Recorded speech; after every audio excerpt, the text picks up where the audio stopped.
함께 만드는 언론 미디어 합동조합. 여기는 국민TV.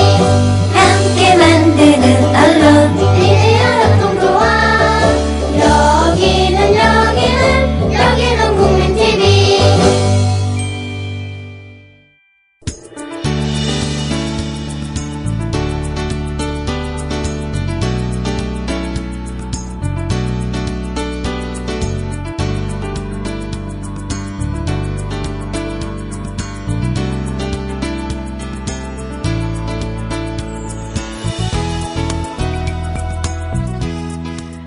안녕하세요, 여러분. 땜빵 방송 중인 노혜경입니다. 북한 이야기하고 있는데요. 어제는 어떻게 하다가 보니까 신경쓰기 이야기로 조금 넘어갔는데, 북한을 문화의 관점에서 보는 거나 아니면 남한의 문학의 문제점을 보는 거나 비슷비슷하니까 그렇다라고 혼자 변명을 합니다. 국민 TV의 광고가요, 제가 이렇게 들어보니까 되게 재미나네요. 이게 좀 특이해요. 광고부터 좀 듣고 나서 방송 시작하도록 하겠습니다.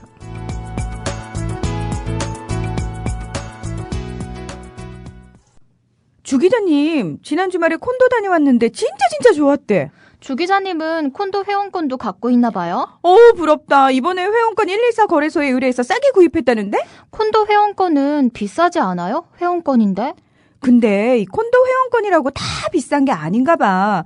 회원권 114에 알아보니까 종류도 많고 다양한 상품들 엄청 많던데?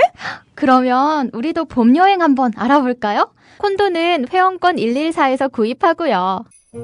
02-544-6114번 02-544-6114번 회원권 114는 인터넷과 모바일 앱에서도 검색할 수 있습니다.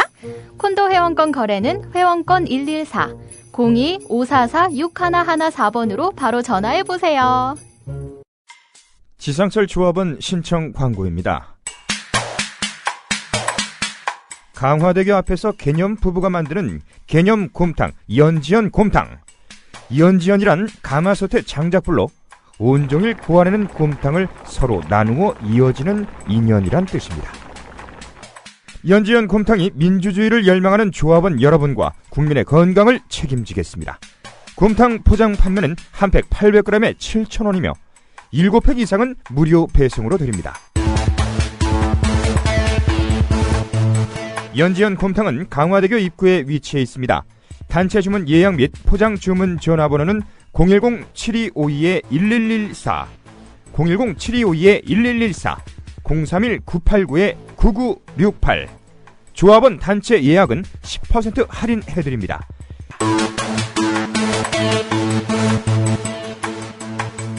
포장 판매 금액의 10%는 국민TV 후원금으로 쓰입니다.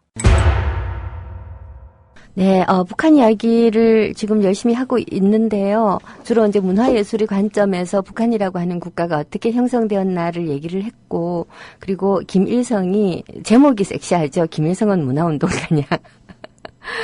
사회주의 국가라고 하는 것이 이 문화를 통해서 국가를 건설하고자 하는 의도를 가지고 있다. 그런 체제다라고 하는 거를 어제 말씀드렸어요. 사회주의라고 하는 것은 단순히 경제 체제를 시장 경제가 아닌 국가 계획 경제로 한다든가 하는 차원의 문제가 아니고, 경제뿐만 아니라 정치뿐만 아니라 사회 문화, 심지어 이 윤리라든가 도덕 감정에 이르기까지 모든 것을 사회주의적으로 완전히 개조해서 새로운 체제를 만들어 보고자 하는 아주 야심찬 기획이거든요.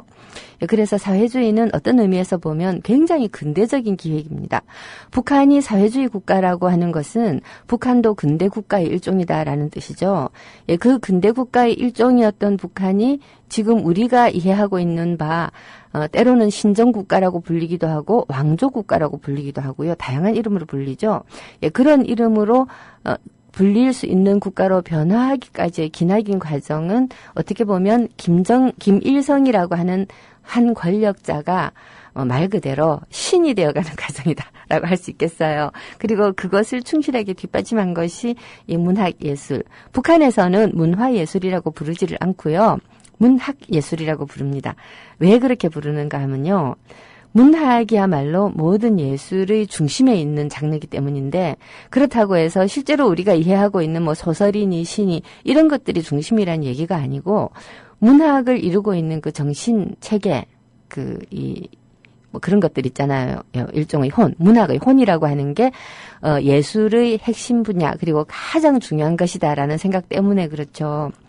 사실 생각해 보면 문학의 우리가 알고 있는 글자라든가 책의 형태로 있지 않아도 문학이라는 게 모든 예술이 중심이다라는 건 쉽게 이해할 수가 있어요. 우리가 요즘 이 마크 로스코 그 그림이 한가람 미술관에서 지금 전시가 되고 있는데 그 마크 로스코 그림 앞에 서서 정말 감동을 느끼잖아요. 아주 벅찬데 그 벅찬 것이 무엇인가 하는 것을 사람들하고 나누려면 언어가 필요합니다. 문학이라고 하는 것은 바로 그 언어를 재료로 삼아서 하는 예술이기 때문에 가장 중심에 있다라는 거를 사회주의권, 특히 북한에서는 문화예술이 아니라 문학예술이라고 하는 이름으로 굉장히 명료하게 표현을 하는 거죠. 사실 어제 제가 북한 얘기를 하다가 말고 신경숙 때문에 입에 거품을 물었던 것도 어떻게 보면 그 문학이라고 하는 게 이 정신, 인류의 정신을 다루는 예술이기 때문에 그랬던 거죠. 제가 오늘 아침 페북에다가 황교안 같은 자가 국무총리가 되는 나라라는 거, 이건 문학이 죽었기 때문이다 라고 얘기를 했는데 많은 분들이 공감을 하셔요. 공감할 수밖에 없죠. 문학이 죽지 않았다면 사람들은 생각이라는 것을 할 것이고 생각이라는 것을 하면 황교안 같은 사람이 총리가 되는 게 얼마나 끔찍한가 하는 걸 알 수가 있어요. 또 이 노무현 대통령 얘기를 해서 좀 거시기한데요. 2002년도에 선거에 참여해서 운동을 하셨던 분들이 기억하는 슬로건이 있을 거예요. 그중에 제가 만든 것도 있거든요. 생각해보면 노무현입니다. 2번 생각하면 노무현이 보입니다. 2번 생각하면이라는 말이 나온 건 기호가 2번이었기 때문이고 생각해보면 노무현입니다죠. 그냥 가만히 보았을 때 왜 노무현인가라고 하는 것을 생각해보라는 거죠. 일방적으로 혹은 단순하게 나는 뭐 한나라 지지니까 회장 찍어, 나는 민주당 지지니까 노무현 찍어, 이게 아니고 우리의 미래를 생각했을 때 왜 노무현인가를 알 수 있다는 거죠. 생각해보면. 이 생각한다는 게 굉장히 중요한 인간의 기능인데 요즘 우리는 생각을 안 해요. 어제 제가 오늘 아침에 밥 먹으면서 남편한테 들은 얘기인데 남편이 어제 회사에서 그 뉴스가 떴더래요. 김광진 국회의원이 국회에서 국방비가 북한은 1조고 우리는 30조다. 그런데도 우리가 전쟁이 붙으면 북한에 질 거라고 얘기하는 게 도대체 이유가 근거가 뭐냐라고 질의를 했었대요. 그 얘기를 하면서 아니 1조 대 30조라는데 우리가 어떻게 집니까 했더니 옆자리에 있는 어떤 나이 지긋한 강남 사시는 분이 우리가 진다 그러더래요. 왜 지는데요? 그러니까 북한은 일당백이니까 우리가 진대요. 도저히 설명이 안 돼가지고 하고 뭐라고 말을 하려다가 아이고 말자 내가 이 사람을 붙잡고 말을 해봐야 이 사람이 생각을 하겠냐라는 생각이 들더래요. 바로 이거죠. 생각을 안 합니다. 자, 문학예술이다라고 문화의 이름을 통칭해서 부르는 북한은 인민에게 어떤 방식으로 생각을 하게 만들까? 자, 이게 이제 문학예술, 북한 문학예술이 가지고 있는 중요한 기능인 거죠. 여하튼 김일성이 수많은 북한의 지도자들 가운데서 문학예술에 상당한 조예가 있었기 때문에 수많은 지식인들이 지지를 얻어서 그 국가 건설의 중심 인물이 되었다라고 하는 얘기는 지난 시간에 했었고요. 실제로 북한이 그 전쟁이 끝나고 한 4, 5년 정도 지나고 나면 민심 이반이 있습니다. 어떤 민심 이반이 있느냐? 농민들이 토지를 분배를 받아서 보수화가 되죠. 사실 프랑스 대혁명이 일시적으로 실패로 돌아갔던 것도 그 귀족들이 토지를 물려받아서 그야말로 무산자 대중에서 토지를 지닌 이 지주잖아요. 아주 작지만 지주로 변한 농민들이 보수적이 되어가지고 더 이상 혁명을 바라지 않았기 때문이다라고 하는 게 이제 그 역사 배울 때 아마 들으신 기억이 있을 거예요. 마찬가지로 북한에서도 밑바닥에 있는 농민들이라든가 또는 그 밖의 어떤 하여튼 비지식인들 그룹에서는 이런 의심을 하는 거예요. 김일성 체제 또는 공산주의 체제가 우리한테 어쩌고 저쩌고 썰레발 떨면서 화려하게 말을 했던 것과는 달리 좀 다르다, 좀 아닌 것 같다라는 생각도 하고 뭔가 반대하고 싶은 생각도 들고 거기다가 북한이 또 후기로 50년대 후반으로 가면 나눠졌던 토지들을 하나로 묶어가지고 다시 협동농장으로 바꾸는 작업들을 하거든요. 다시 말해서 국유화하기 시작하는 거죠. 이런 상황 속에서 불만들이 있지만 지식인들은 여전히 압도적으로 지지를 하는 거죠. 왜 지식인들이 사회주의 체제를 지지했을까? 여러 가지 이유를 생각해 볼 수 있겠습니다만은 지식인은 우선 처음에 자기가 품었던 뜻을 지키고 나아가려는 어떤 관성이 있고요. 내가 잘못 생각했어 라고 자기 성찰을 하고 반성을 하고 그땐 내가 틀린 것 같아 라고 이야기하는 지식인은 정말 드뭅니다. 너무 자주 내가 틀렸네요라고 하면 그거는 실력이 없는 거지만 정말 우리한테 실력자라고 인정을 받았던 어떤 지식인이 이거 내가 잘못 생각했고 내 학설이 틀렸어요라고 말을 한다면 그 사람은 영웅인 거예요. 굉장한 거예요. 정말 드물기 때문에요. 마찬가지로 북한의 사회주의적 지식인들도 그런 관성을 가지고 있어요. 유명한 책이긴 한데 잘 안 알려진 등나무집이라고 하는 책이 있거든요. 혹시 여러분 그 이한영이라고 하는 이름을 들어보셨는지 모르겠어요. 성혜림이라고 김정일의 첫 번째 부인이에요. 정식 결혼을 못했죠. 정식 결혼을 못한 사연이 참 좀 약간 기구한데 성혜림이 김정일을 만났을 때 김정일은 총각이죠. 이제 막 대학을 졸업을 하고 차츰차츰 북한 사회의 중심으로 들어오고 있었던 무렵인데 영화를 김정일이 주로 장악을 해서 자기 자신의 권력을 키워나가는 데 썼어요. 사실 문학 예술이라고 하지만 북한에서 가장 중요한 장르는 집단 체조와 영화라고 할 수 있어요. 집단 체조. 우리 아리랑이라고 들어보셨죠? 마스게임. 자기들은 마스게임이라고 안 하고 집단 체조라고 하죠. 집단 체조인데 이거하고 영화인데 사실은 이 집단 체조든 영화든 시나리오는 문학이죠. 어쨌거나 간에 김정일이 영화 예술론이라는 것을 시작으로 수많은 예술 이론들을 써내요. 여하튼 이 영화를 장악을 했다라는 거죠. 근데 이때 아름다운 여배우를 하나 만나요. 성혜림이라고. 근데 이 사람이 유부녀였을 뿐만 아니라 이기영이라고 하는 유명한 소설가가 있어요. 한설야와 더불어 북한의 초기 이 문학계를 장악을 했던 아주 거물급 소설가예요. 우리식으로 따지면 황석영이라든가 별로 비교하고 싶진 않지만 이문열급은 되죠. 대단하죠. 이분의 며느리였어요. 자, 이 성혜림하고 사실 서로 좀 반했겠죠. 그래서 그냥 살림을 차려버리는 거예요. 거기서 태어난 아들이 김정남이에요. 김정은의 큰형. 지금 전 세계를 떠돌면서 살고 있죠. 자, 그 김정남이죠. 자, 이런 이 기구한 사연이 있는 성혜림의 언니가 성혜랑이라고 하는 소설가예요. 자, 이 성혜랑과 성혜림 자매의 아버지가 성유경이라고 하는 유명한 공산주의자였거든요. 자, 이분들이 이 38선 시대에 6.25 전쟁이 있기 전이죠. 해방이 되고 난 다음에 이 아버지와 엄마가, 엄마 이름을 제가 순간적으로 까먹었는데, 삼철이라고 하는 유명한 또 일제시대 잡지의 여기자였어요. 그러니까 굉장히 엘리트 부부죠. 자, 이 성유경과 이 엄마가 이 38선 시대에 한 1946년도인가 5년도인가 정확하게 연도는 기억이 나지 않지만 북한으로 넘어가요.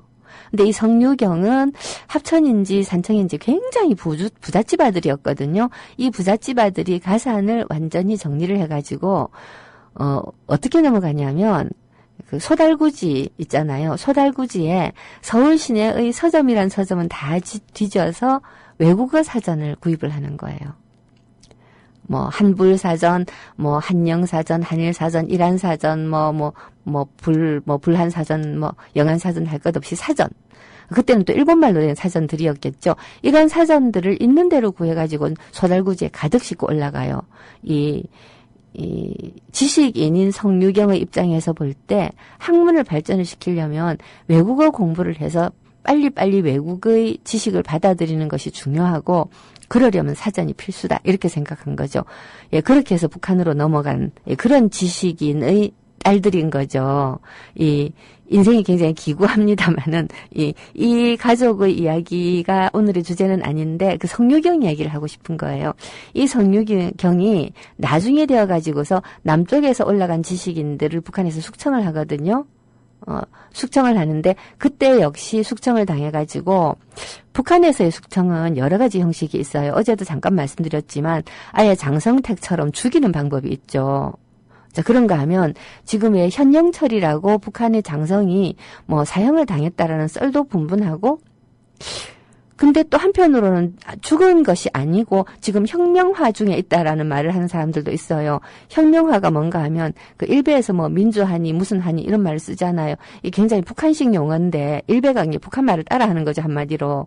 그 혁명 정신이 부족해서 문제가 생겼으니까 다시 혁명화한다라는 거예요. 시골 같은 데로 보내요. 아니면 어디 한직으로 보내가지고 한 몇 년 동안 정신 개조를 시키는 거죠. 그래가지고 뭐 이만하면 다시 이제 정신 개조가 되었다 싶으면 재미있게도 원직으로 복직시키는 경우가 참 많아요. 재밌죠? 굉장히 재미있게도 해요. 우리도 상상이 안 가잖아요. 예를 들어서 저 사람이 사상이 부족해서 좌천을 시켰다 그러면 다시 못 돌아오죠. 근데 여기서는 한 몇 년 동안 써먹어보고 혁명화 시켜보고 좀 이렇게 정신이 올바로 바뀌었다 싶으면 도로 데리고 오기도 한다는 거. 이런 어떤 실용적인 사고방식이 북한의 좀 특이한 점이기도 해요. 약간 또 옆으로 새는데 어떤 분들이 그런 얘기를 하죠. 남한이 친일파가 장악한 나라라고 하지만 사실은 북한이 더 그렇다. 어느 정도는 일리가 있어요. 왜냐하면 왜 북한이 소련군이 진주를 할 때 미처 일본으로 돌아가지 못한 수많은 이 고급 기술자들이 있잖아요. 이 공장 지배인이라든가 또는 공장 기술자라든가 이런 사람들을 일본으로 돌려보내지를 않고 계속 고용을 해서 일을 시켰어요. 그러니까 북한의 경제 발전이 굉장히 빠른 이면에는 일본인을 바로 고용해서 일을 시켜먹은 그런 역사도 있다라는 거죠. 그래서 일본 사람을 가리켜서 친일파라고 할 수 있을지는 모르겠으나 여하튼 일본인이라고 하더라도 필요하면 써먹는다. 왜냐하면 저 사람들은 정신을 담당하는 인간들이 아니고 그냥 기술자들이고 말하자면 부속품이니까요.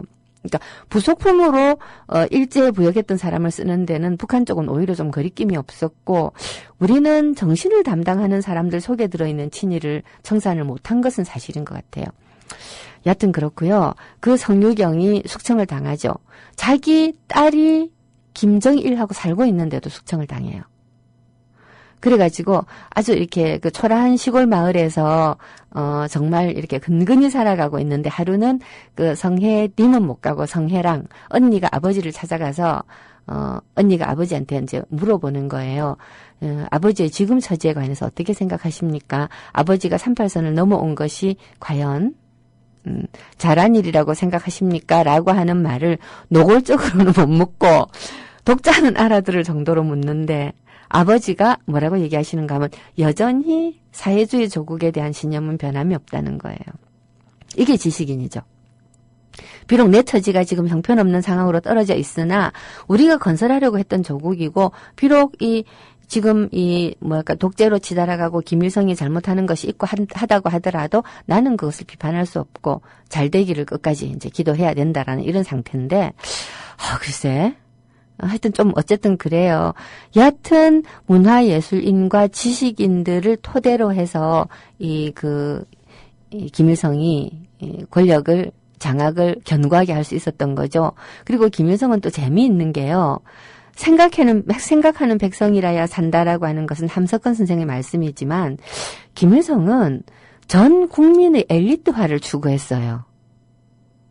국민이 똑똑해져야 된다고 생각을 한 거예요. 그러니까 북한 엘리트 정책이 되게 재미있는 게 이중적인데 옛 엘리트라고 해가지고 일제시대 때부터 공부를 해와서 부르주아지 사상 물을 먹은 사람들 있잖아요. 이런 사람들에 대해서는 굉장히 탄압을 하고 비판을 많이 하는데 반면에 일반 민중들, 대중들, 인민들이죠. 인민들이 엘리트 못지않게 공부를 하고 깨우쳐야 된다고 생각을 해서 무지무지하게 공부시키려고 덤비는 거예요. 자, 이제 그런 재미있는 요소들이 있었습니다. 일단 노래 한 곡 듣고 가죠. 신청곡이 들어와 있었어요. 임진강이라고 하는 노래를 신청해 주셨는데, 이 임진강이라는 노래의 역사도 길지만 다음 기회에 얘기하기로 하고요. 요거 한 가지만 말씀드릴게요. 제가 지난 시간에, 첫 시간에 버벅대면서 북한 애국가의 가사를 소개를 했었죠. 그 북한 애국가의 가사가 왜 그 아침은 빛나라 이 강산 이렇게 시작되는 박세영이라고 하는 산제비라는 시를 썼던 일제시대 카프파의 유명한 시인이에요. 자, 이분이 쓴 가사예요. 임진강. 김용우의 노래로 들어보도록 하겠습니다.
이어서 임진강 한 곡 더 듣고 갈게요. 이번에는 양희영이 부릅니다.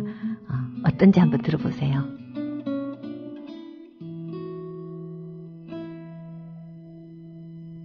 임진강 맑은 물은 흘러 흘러내리고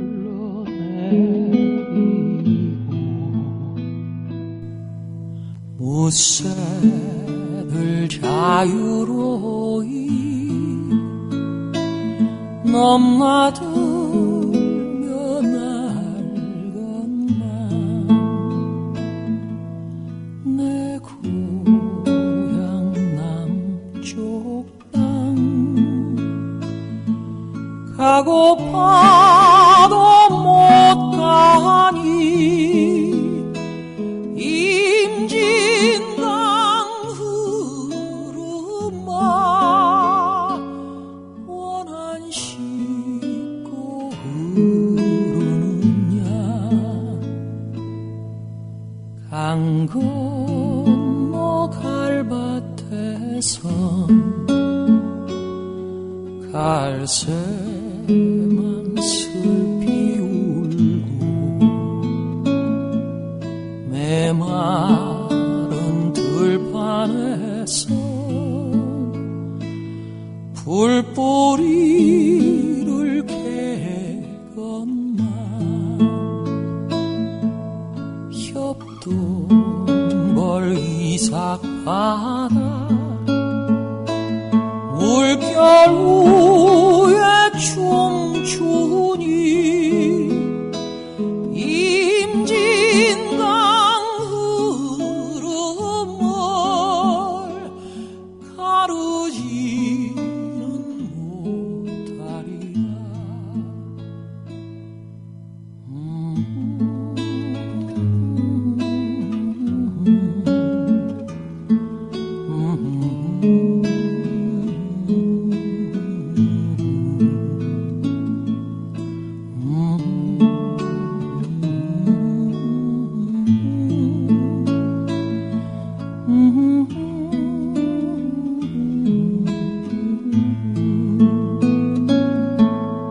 내 고향 남쪽 땅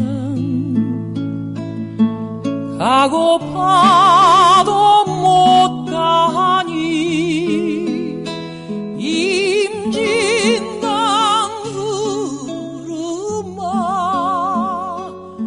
원한 싣고 흐르느냐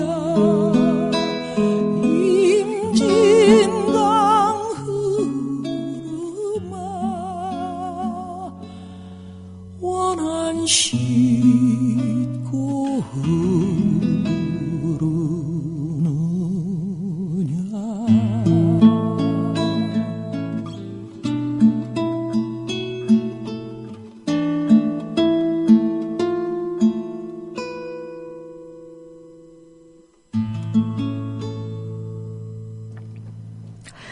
네, 임진강을 두 곡이 아니라 두 번 들었죠. 예, 김영우 씨의 노래하고, 양희연 씨가 부른 거. 우리 여기 미녀님께서 일본어 버전은 더 슬프더라 그랬는데, 사실 이게 이 박치기라고 하는 이 제일동포의 애환을 다룬 영화에 삽입되었던 곡이에요. 그야말로 분단과 이산의 아픔을 그린 그런.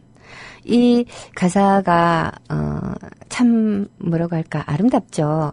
어떻게 생각하면, 이 시대의, 그러니까 일제를 거쳐서 시를 썼던 시인들은 남북한 막론하고 노래 가사를 정말 잘 쓴다라는 생각이 들어요. 제가 알고 있는 어떤 시인이 정말 좋아하는 노래가, 이 백마강 어쩌고 하는 노래가 있어요. 백마강 달밤에. 어쩌고 저쩌고 하는 노래가 있는데 그 노래도 가사를 들어보니까 아주 좋고요. 옛날 노래들이 아주 좋아요. 구세어라 금수나 이런 것들도 진짜 가사가 좋잖아요. 여하튼 그렇고요. 저 북한 얘기로 계속 돌아가가지고 이렇게 이제 성유경이라고 하는 사람의 태도에서도 볼 수 있듯이 지식인들은 비교적 김일성을 계속해서 이제 지지를 했었다라고 하는 말씀을 드렸는데, 그렇다고 해가지고 이제 김일성이 지식인들이 지지를 등에 업고서 언제나 승승장구한 것만은 아니죠. 오늘은 남은 시간 동안 아주 잠깐 김일성 숙청의 역사를 통해서 근대 사회주의 국가였던 북한이 오늘날 우리가 이해하고 있는 3대 세습국가. 그죠? 3대 세습국가예요. 이 3대 세습국가를 어떻게 갈 수 있었을까를 아주 간략하게 한번 살펴보도록 하죠. 자, 김일성이 이 위기를 맞은 것, 정치적 위기를 맞은 것은 꽤 여러 차례라고 할 수 있어요. 우선 당장 맨 처음 김일성이 1948년도에 국가를 세우면서 이제 일종의 국가 수반이 되잖아요. 이제 국가 수반이 될 수 있었다라고 하는 사실은 승리를 했다라고 볼 수 있는데요. 근데 승리를 했다고 볼 수 있는데 그 뒤에 6.25 전쟁을 일으키잖아요. 그래가지고 자기들은 그 뭐라고 얘기를 하는가 하면 북한은 이렇게 얘기를 해요. 이 한 세기에 제국주의를 2번이나 타승한 위대한 국가라고 말을 해요. 때려서 이겼다는 거예요. 타승한. 근데 어떻게 2번이나 이겼냐? 우선 일제를 물리쳤다. 항일 무장투쟁을 통해서 일제를 물리치고 그 다음에 미군하고 싸워서 이겼다라는 거죠. 미국하고 싸워서 자기들은 이겼다고 주장을 해요. 근데 그냥 이겼다고 주장할 뿐이에요. 사실상 미군이 이기지는 못했죠. 왜냐하면 이 38선에서 휴전선으로 전선은 바뀌었지만 영토는 비슷하고 그리고 이제 오르락 내리락 하다가 결국은 이 휴전 협정을 맺을 수밖에 없었으니까 미국도 못 이기고 북한도 못 이긴 건데 자, 이걸 가리켜서 북한은 자기들이 이겼다고 주장을 하는 거예요. 이겼다고 주장을 하면서도 북한은 미국을 정말 무서워합니다. 폭격이라고 하는 책이 있어요. 요새 이제 최근 들어서 엄청나게 무리를 빚고 있는 창비에서도 가끔 좋은 책이 나오긴 하죠. 이 서울대 또 나이가 들어가면 사람 이름을 자꾸 까먹어요. 여하튼 책 제목은 폭격입니다. 박사 논문을 책으로 바꾼 건데 이 폭격 안에 보면 어떤 기가 막힌 얘기가 나오는가 하면요. 6.25 전쟁 때 미국이 북한에다가 퍼부은 이 폭탄의 양이 어느 정도였냐면 그냥 아주 쉽게 비유적으로 말해서 북한을 콩가루로 만들 만큼 퍼부었다라는 거죠. 그래서 북한의 중요한 도시들 있잖아요. 평양, 그리고 또, 원주, 함흥, 원주란다, 평양, 원산, 함흥, 이런 큰 도시들에는 이 땅에서부터 재어가지고 높이가 8m가 넘는 건물이 없었답니다. 몽땅 다 두드려 부셔가지고. 한마디로 가루를 만들어버린 거죠. 그 엄청난 폭격을 당한 북한 주민들이 미국에 대해서 어떤 감정을 가지겠어요? 너무나 자연스럽게 미국은 악마고 미국은 적이죠. 그러니까 북한 사람들은 남한을 자기들이 적이라고 생각을 안 해요. 미국을 적이라고 생각하죠. 그도 그럴 것이 하늘에 비행기가 날아와가지고 이 웽소리가 들리자마자 폭탄이 내리 퍼붓고 여기저기 터지고 하고 나서 어떻게든지 간에 땅을 파고 들어가서 숨어 있다가 나와서 보면 땅 위에는 반듯한 건물 하나도 없는 가루만 남아있다. 이 지경이 되는 거죠. 여하튼 전쟁을 일으켜서 그 정도로 북한 자체를 초토화시켜버린 지도자라고 한다면, 이거는 쫓겨나야 맞잖아요. 근데 김일성은 살아남습니다. 뒤집어 씌웁니다. 누구한테? 남노당 박헌영 일파에게요. 그때 정말 슬프게도 이 문학예술의, 정말 우리 이 문학예술의 총화 중에 한 명이라고 할 수 있는 임화라고 하는 시인 겸 평론가가 있어요. 일제시대 때 문학의 이론을 세운 몇 명 안 되는 평론가 중에 한 사람인데요.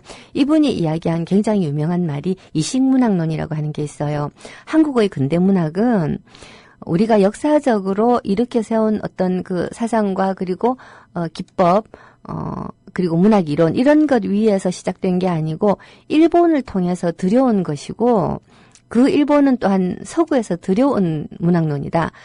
즉 일본의 문학도 이식된 것이고 우리의 문학도 이식된 것이니까 일본을 빼버리고 서구 거를 바로 받아 먹자라는 식의 주장을 했었어요. 그러니까 우리의 근대문학이라고 하는 것은 말하자면 뿌리가 없는 옮겨 심은 역사다라고 하는 어떻게 보면 굉장히 뼈 아픈 이야기를 한 거죠. 그 임화가 북한으로 올라가 가지고 북한 문학의 중요한 토대들을 굉장히 만들어내다시피 했는데 6.25 전쟁 중에 숙청당해요. 사형을 당합니다. 미제의 간첩이라는 혐의를 쓰고 사형을 당하는데 임화가 마지막에 보면 자기가 미제의 간첩이 맞다라고 그냥 자인을 하고 형장의 이슬로 사라집니다. 어떤 분들은 진짜 임화가 간첩이 맞았다라고 하기도 하는데 제가 보는 관점은요. 임화가 진짜 미제의 간첩이어서가 아니라 자기의 신념으로 만든 국가잖아요. 건설한 국가. 국가를 건설하기 위해서 자기도 참여했고 어떤 의미에서 보면 전쟁에도 참여했던 사람이거든요. 전쟁에도 참여했었고 자 그러니까 이 지식인으로서 자기의 신념으로 만드는 국가인데 이 국가가 틀려먹었다라고 말을 하기보다는 내가 틀렸다라고 말하는 쪽을 선택한 거라고 생각을 해요. 어떻게 보면 이게 지식인의 연결성이라고 할 수가 있겠죠. 나의 신념은 틀리지 않았다. 내가 틀렸다. 어쨌든 임화가 자기가 간첩이다라고 자인을 하고 사라집니다.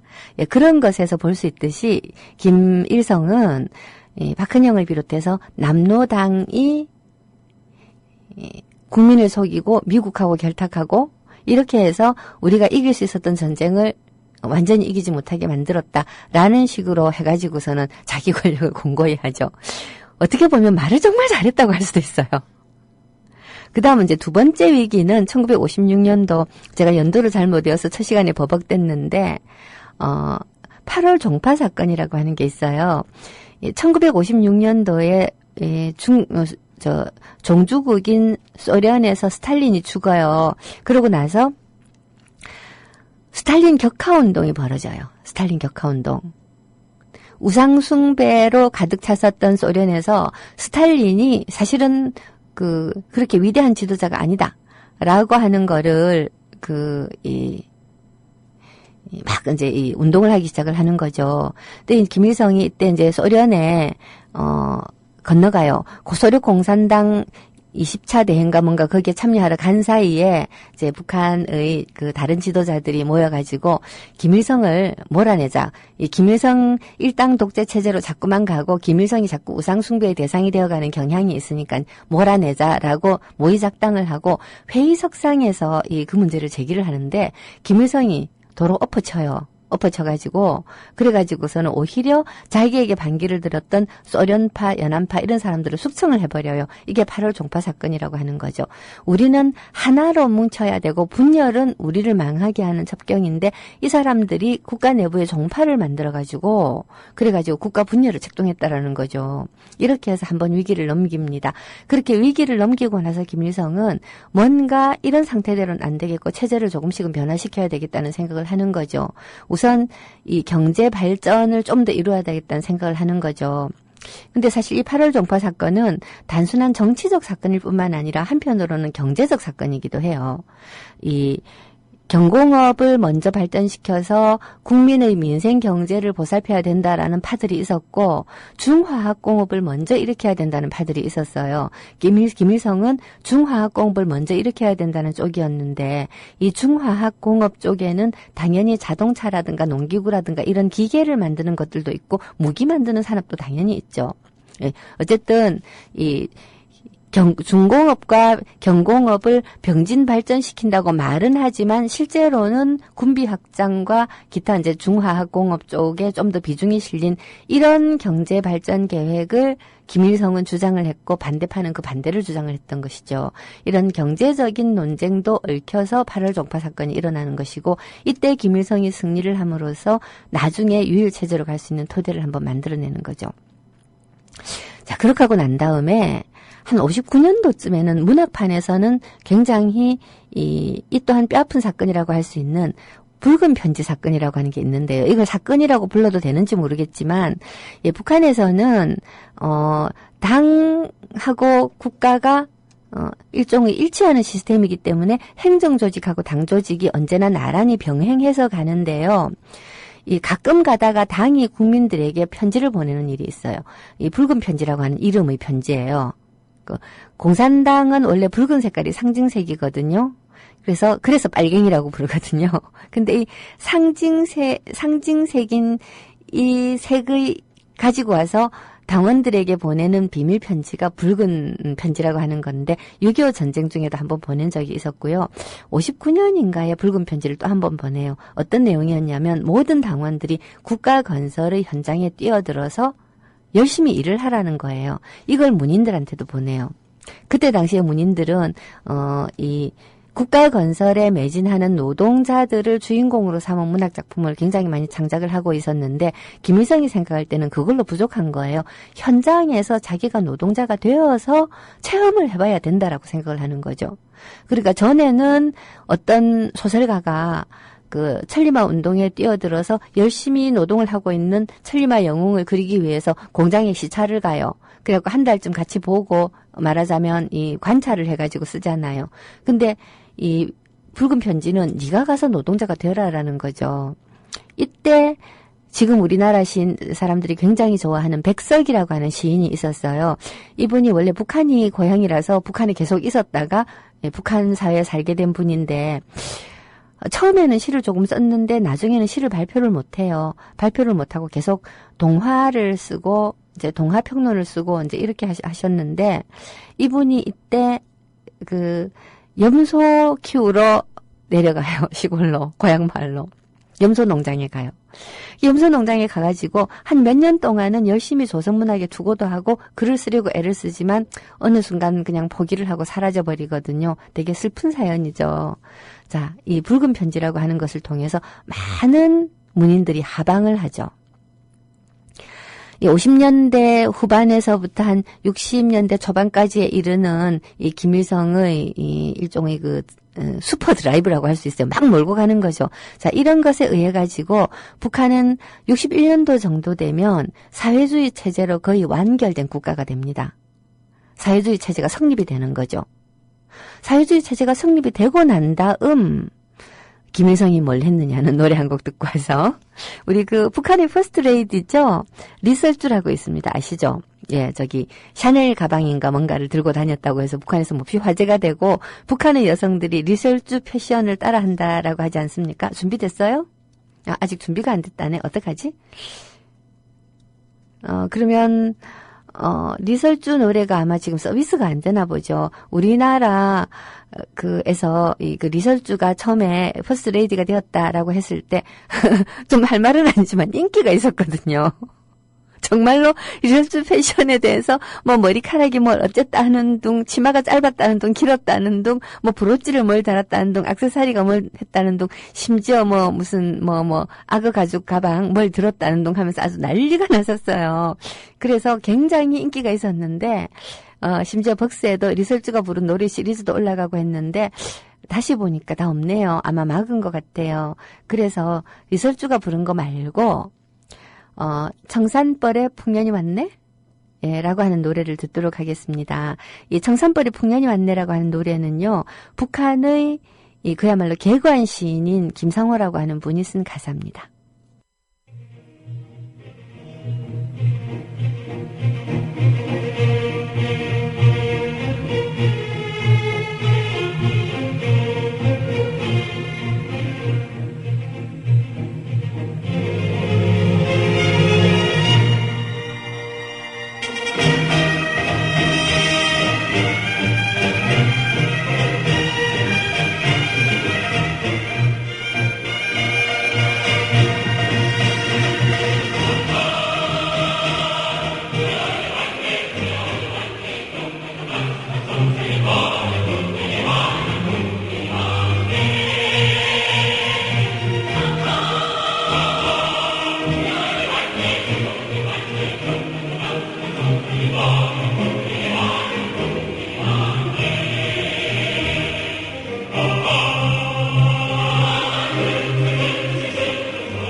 청산벌의 풍년이 왔네라고 하는 이 노래에 얽힌 사연도 또 재미있는 것들이 있죠. 이 노래를 쓴 김상호라고 하는 사람도 61년도쯤에 출당 철칙을 당해요. 출당 철칙이 뭔가 하면 당에서 쫓겨나고 직장에서 쫓겨난다라는 얘기죠. 그래서 이 양반도 아마 돼지 치러 갔을 거예요.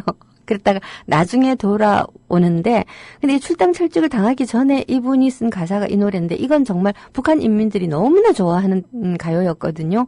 자, 이런 가요를 썼던 사람들도 사상이 꼬롬하다 해갖고 쫓겨나는 거죠. 그러니까 한 59년에서 61년 사이에 문인들 가운데서 어지간한 사람들이 다 밀려났다라고 봐도, 다는 아니죠. 상당히 많은 사람들이 밀려났다고 봐도 과언이 아니고요. 2차로 밀려난 게 나중에 67년 이후에요. 자, 그건 조금 이따 얘기하기로 하고요.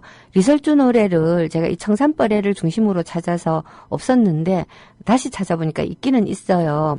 대중가요인데 리설주가 가만히 보니까 우리나라식으로 따지면 어떤 가수쯤 된다고 볼까? 하여튼 인기 있는 대중가수였던 것 같아요.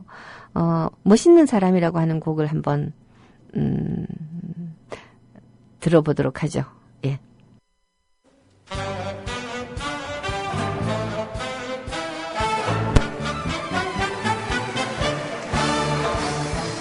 마음 곱고 인물 잘나 멋이 있던가 옷 잘 입고 말을 잘해 멋이 있던가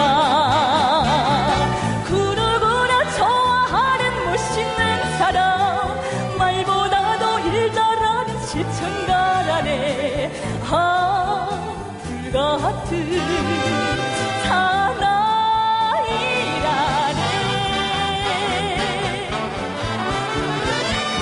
남을 위해 험한 일도 웃으며 가고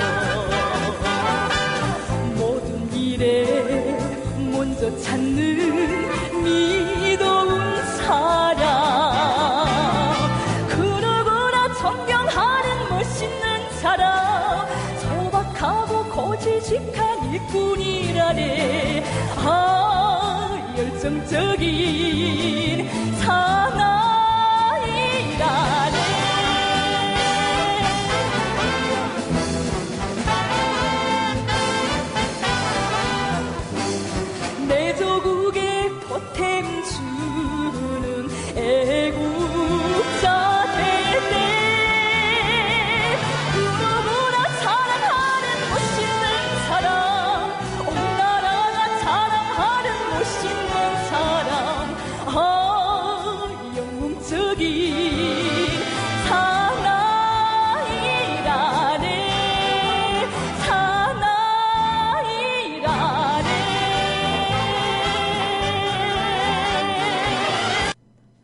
네, 이효리급이다라고 라게이지님께서 말씀하셨는데 진짜 그런 것 같아요. 이설주가 우리나라로 치면 이효리급이 맞는 것 같습니다. 여하튼 이렇게 노래를 들었어요.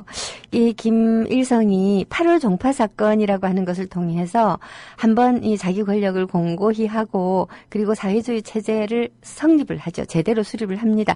그렇게 하고 난 다음 다시 자기 이 권력을 공고히 하기 위한 이제 작업들을 하는 거예요. 이게 북한이 느낀 거죠. 김일성이 이게 공산주의 체제 그 자체만으로는 힘들다.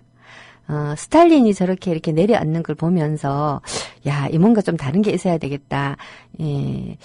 라는 생각을 하기 시작을 하는 거죠. 근데 어쨌든 그때까지도 북한의 지식인들은 김일성을 좀 신뢰했던 것 같아요. 뭔 얘기인가 하면 이 사회주의 체제라고 하는 것 자체가 근본적으로 프롤레타리아트 독재 내지는 공산당 일당 독재를 추구를 하는 시스템이고 그리고 그 일당 독재라고 하는 것은 당 서기를 중심으로 해서 뭉치는 체제잖아요. 그러니까 일종의 위임받은 1인 권력에게로 권력이 집중되기 쉬운 시스템이라고 저는 생각을 합니다. 근데 이제 이게 우상숭배 수준까지 가는 것에 대해서 후계자들이 권력을 어떻게 보면 권력을 빼앗기 위해서 후계자들이 앞선 권력자의 권위를 무너뜨리는 것이 이제 우상타파라고 할 수 있지 않겠어요?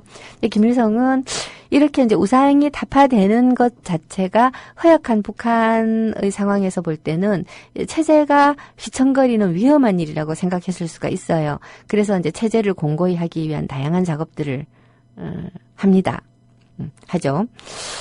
교육을 통해서 북한은 이 일종의 주체를 주장하기 시작을 해요. 주체라고 하는 말이 되게 듣기에 말만 갖고 듣기엔 되게 그럴듯해요. 경제에서의 자립, 국방에서의 자위, 그리고 또 뭐 자주라는 말이 있었는데 정치에서의 자주든가요? 하여튼 그런 주장들을 하게 되죠. 그런 주장들을 하게 되면서 차츰차츰 유일 체계를 향해서 나아가게 됩니다. 이 60년대라고 하는 기간 전반에요. 근데 실제로 이 60년대라고 하는 기간에는 북한이 붉은 편지 사건이라든가 또는 기타 여러 차례의 이 부르주아지적 사상을 지니고 있는 문학예술인들에 대한 퇴출을 통해서 사회주의를 공고하게 지니고 있는 그 문학예술인들로 차츰 바뀌어가고는 있지만 한편으로는 자기네들 체제 내부에서 나름 창작 방법론을 두고 굉장히 격렬한 토론이 벌어지고 있기도 했던 시기거든요. 이 시기에 북한의 문학예술은 주로 문학예술의 주인공이 누구인가를 놓고선 다투기 시작을 해요. 주인공이 누구냐. 처음에 제가 50년대 때 이 시에서 특히 나라고 하는 것이 시인 개인의 자아가 아니라 공동체적인 주체여야 된다. 우리여야 된다. 즉 자아여서는 안 된다라고 하는 주장이 있었고 그것이 먹혀 들어갔다라는 말씀을 드렸는데요.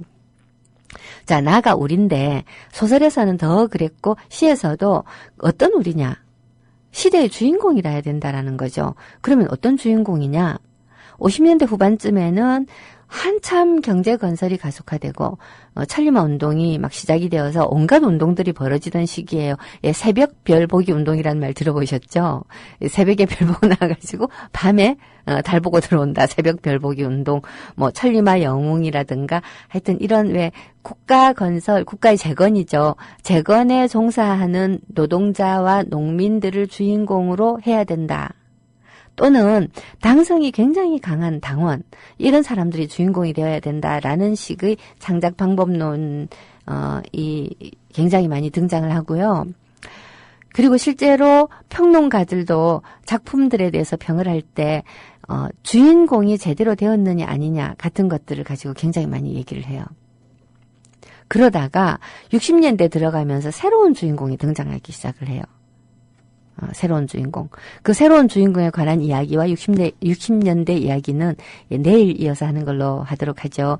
여하튼 북한이 이 새로운 주인공을 만들어내는 과정에서 김일성 유일 독재 체제로 갈 수 있는 기반을 많이 닦았다라는 거는 일단 말씀을 드릴게요. 어떻게 기반을 닦았느냐? 맛배기로 조금 얘기하자면 김일성이 항일무장 그 투쟁을 이끈 전사다라고 했잖아요. 60년대에 조국 건설에 매진하는 노동 영웅들뿐만 아니라 이 항일 혁명 투사들이 주인공이 되기 시작을 하는 거죠. 많이 등장을 하는 거죠.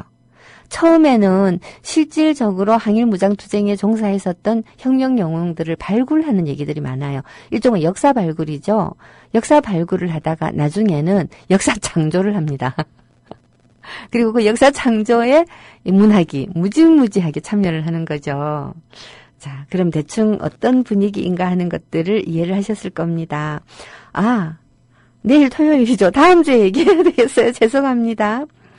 자, 어쨌거나 이 워렌 버핏님께서 북한은 공산주의 사회주의가 아닌 유사종교 우상숭배 국가라고 하셨는데 사실 좀 그렇게 볼 수 있죠. 신정국가라고 부르기도 하잖아요. 신정국가.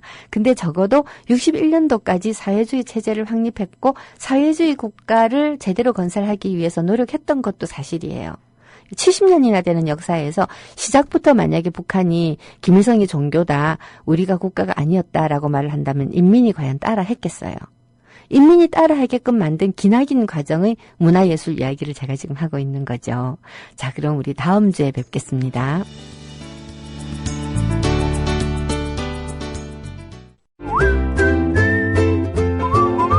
국민라디오 팟캐스트 응원하는 가장 쉬운 방법 아시나요? 다운로드하기, 별점 주기, 댓글 달기, 구독하기. 국민라디오 팟캐스트 널리 알리는 가장 쉬운 방법. 다운로드하기, 별점 주기, 댓글 달기, 구독하기. 기억하세요. 다운로드하기, 별점 주기, 댓글 달기, 구독하기.